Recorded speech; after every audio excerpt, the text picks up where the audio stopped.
Let's look at the top 7 reading comprehension traps जो CAT में आते हैं. सबसे first trap that I am going to tell you is going to be something that you would have experience a lot of times when the direct lift that is present. So passage के अंदर जो भी sequence of words दिए वही sequence of words options में भी दिए हैं. So almost never these options are going to be right. So एक example लेके देखते हैं. The Stoics believed that to live the good life and be a good person, we need to free ourselves of nearly all desires such as too much desire for money, power or sexual gratification. अब यहाँ पे जो option एक था, right, which was a very close option, which was this one. The Stoics valorized the pursuit of money, power and sexual gratification. So people saw money, power, sexual gratification. यहाँ पे भी दिख गया तो कर देते हैं mark. But the problem is यहाँ पे बोले हैं we need to free ourselves. मतलब हमको ये चीज़ें नहीं चाहिए. जबकि valorized का मतलब है I assigned a value to और I basically made it important. So they thought that it was important to pursue money, power and sexual gratification. जो कि passage में नहीं दिया हुआ है. So same set of words has been given which might mislead you into marking this as the answer. The second RC trap that we are going to look at is going to be extremes. So extremes जो होते हैं वो seldom right होते हैं. We can't say that extreme stance अगर मैं कोई लूँ कोई चीज़ को लेके so वो right होगा. एक example लेके देखते हैं. So option A था understand that the variety of romanticisms renders a general analysis impossible. Right? अब passage क्या है कौन है वो छोड़ दो. But if you just look at the option that we have here, understand that the variety of romanticisms renders a general analysis impossible. सो ऐसा हो सकता है कि कोई भी चीज़ इम्पॉसिबल ऐसे हम बोल सकते हैं. Not really, we can't say that anything is impossible. तो ये थोड़ा एक्सट्रीम ऑप्शन होगा. अगर दूसरा ऑप्शन मैं देखता हूँ, the passage basically has given something because it prefers to focus on the fundamental concerns of the romantics. ठीक है, तो यहाँ पे बोल रहे हैं कि जनरल एनालिसिस इम्पॉसिबल है और दूसरे में बोल रहे हैं fundamental concerns of the Romantics पे ही फोकस करेंगे. मतलब हम जनरल एनालिसिस शायद नहीं करेंगे, बट इम्पॉसिबल तो नहीं बोला हुआ यहाँ पे. सो ऑप्शन ए जहाँ पे we have been told that it is impossible, that was absolutely the wrong answer to this particular question. तो जब भी ऐसे कुछ दिया है जहाँ पे can not, will not, impossible, ये वाले वर्ड्स अगर यूज किए हुए, नेवर, तो ये वाले वर्ड्स जहां पे भी ऑप्शंस में होंगे, stay away from those options in general. So that will be a big red flag for you. The next trap that we are talking about is purely in terms of misappropriations. So एक बार ये वाला paragraph पढ़ लेना and see what is it that you are experiencing. With its title's nod toward the affluent society from 1958, economist John Kenneth Galbraith's famously skeptical portrait of America's post-war prosperity and inequality and dripping with new left contempt for consumerism, the original affluent society brought this critical perspective to bear on the contemporary world. अब ये समझ में आ रहा है नहीं आ रहा है is a different story, but you just have to understand one part. With its title's nod, तो टाइटल का नॉड है. कैसे पता चला मुझे? जो पुराना वाला बुक था उसका नाम था द अफ्लुएंट सोसाइटी एंड यहाँ पे क्या नाम है? The original affluent society. So ये टाइटल्स बहुत सिमिलर हैं. So with its titles nod ये बताया हुआ है यहाँ पे. And if you look at the options that we have here, one option basically says, why is this particular example mentioned? To document the influence of Galbraith's cynical views on modern consumerism on Salin's analysis of prehistoric societies. So document the influence, that is one option. The other option is show how Salin's views complemented Galbraith's criticism of the consumerism. अब दोनों में difference बहुत ही subtle है, तो दोनों में मतलब कुछ इन्फ्लुएंस हुआ ये हम बोल रहे हैं. But if you look at what has been mentioned, nod to the title ये बोला हुआ है, तो टाइटल को लेके नॉड है. ऐसा नहीं है that I am doing something because I am influenced by someone else, ऐसे तो नहीं बोला है कहीं पे. तो I have read it and जो टाइटल है उसके साथ मैं शायद अग्री करता हूं, because of which I have used a similar title, और I might have used a similar title purely because people will be able to relate to that thing already.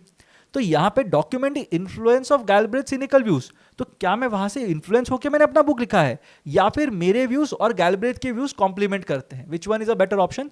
Now you will get it that influence is a wrong word. I have not written this book because I am influenced by someone's ideas. I have written this book on my own volition, but my title is a nod to that other book. तो complemented is a better word here. That's why influence वाला option जो था वो गलत option था. Now if you look at the things that are there, if it is not in the passage, it is not your answer. जितना भी मतलब you will agree to the context that is there, but अगर passage में नहीं है तो वो तुम्हारा आंसर नहीं होगा. So passage के अंदर ये वाला word था. His primer on statistics and scientific uncertainty is particularly timely and should be required reading. ये बोला हुआ था. So primer on statistics and scientific uncertainty ये दिया था. ऑप्शन क्या था? It helps people gain expertise in statistics and other scientific disciplines. अब उधर बोला है प्राइमर और नीचे लिखा है expertise.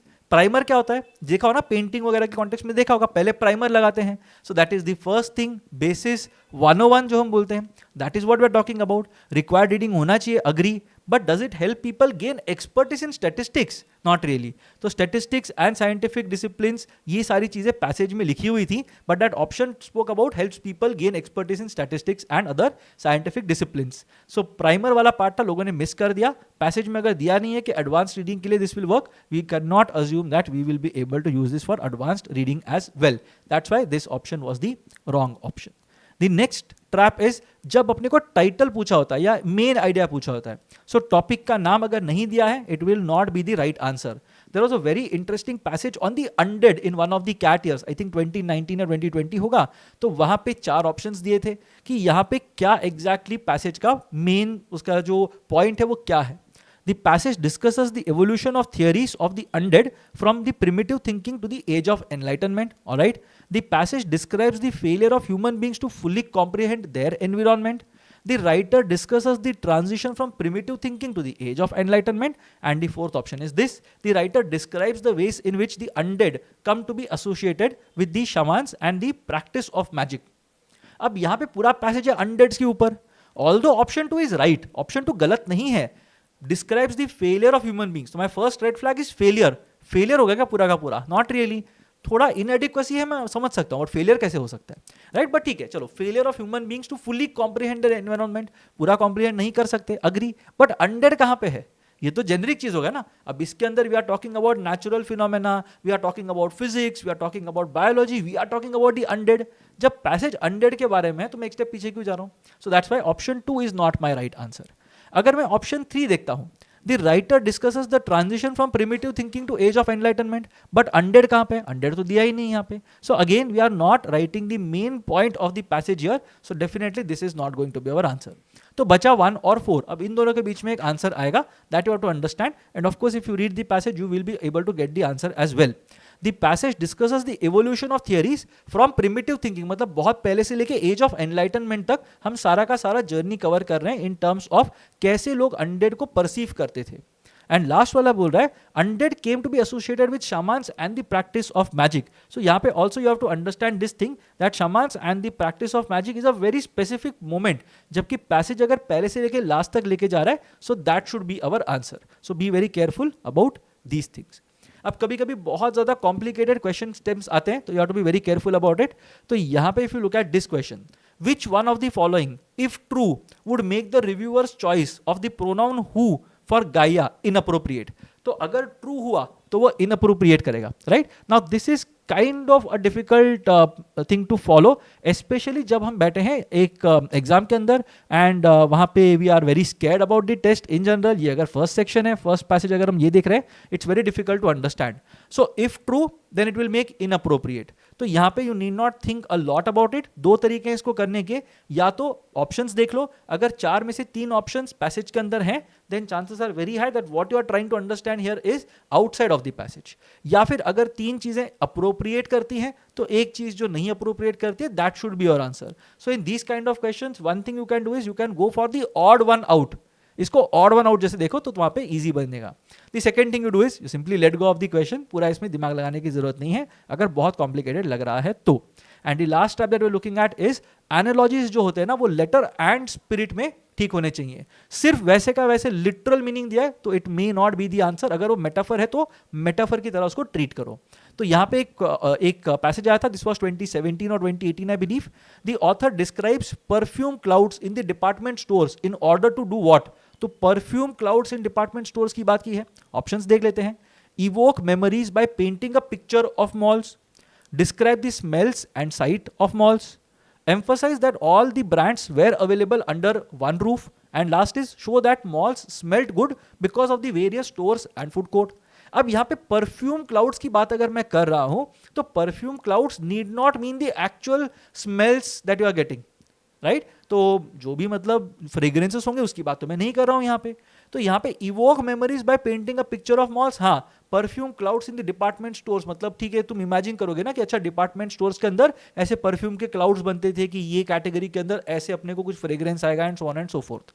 Describe the smells and sites of malls. अब ये बहुत लिटरल हो जाता है. Now first thing you have to understand is perfume clouds in the department stores अगर दिया तो smells के बारे में बात करें, sights के बारे में बात नहीं कर रहे हैं. So that is one thing. The other thing is it is not exactly the thing that you are expected to literally translate and give as the answer. नहीं, it is a metaphor जो हमको reminisce करने के लिए help करता है.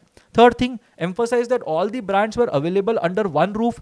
Again यहाँ पे smells और fragrances की तो बात ही नहीं की है. And last में show that malls smelt good because of the various stores and food court. अब ये बहुत ज़्यादा exaggerate हो गया, तो भाई stores के बारे में, food court के बारे में smelt good. अब good तो नहीं पता मुझे. Some people might perceive the smell well, some people might not like the smell. तो जैसे भी है, it doesn't really matter. तो यहाँ पे it's very difficult for us to figure out कि क्या इसमें होगा. But describe the smells and sights of malls and show that the malls smelt good. These will not be the right options that we will have here, and because of this you have to understand that ये अपना right answer नहीं होगा. So the next time when you come across these kind of traps, don't fall for these traps. Make sure that you are wise, you are aware, you are awake when you are reading the passage well, and उसके बाद ये वाले traps बहुत easily eliminate हो जाएंगे. इसके बाद भी if there are certain things that are bothering you, then it's better for you to not answer that question at all. ऐसा जरूरी नहीं है that सारे questions answer करने हैं. So if it is outside of these and you are not able to clearly say that okay this is my answer, then definitely it will be a good idea for you to let go of that question entirely. Do let me know in the comment section what do you think about these traps, if you have fallen for any of these traps during your preparatory journey, and अगर इसके आगे भी कुछ traps हैं that you want to share, please share. I will help you figure out how to avoid that particular trap if you encounter it during the test.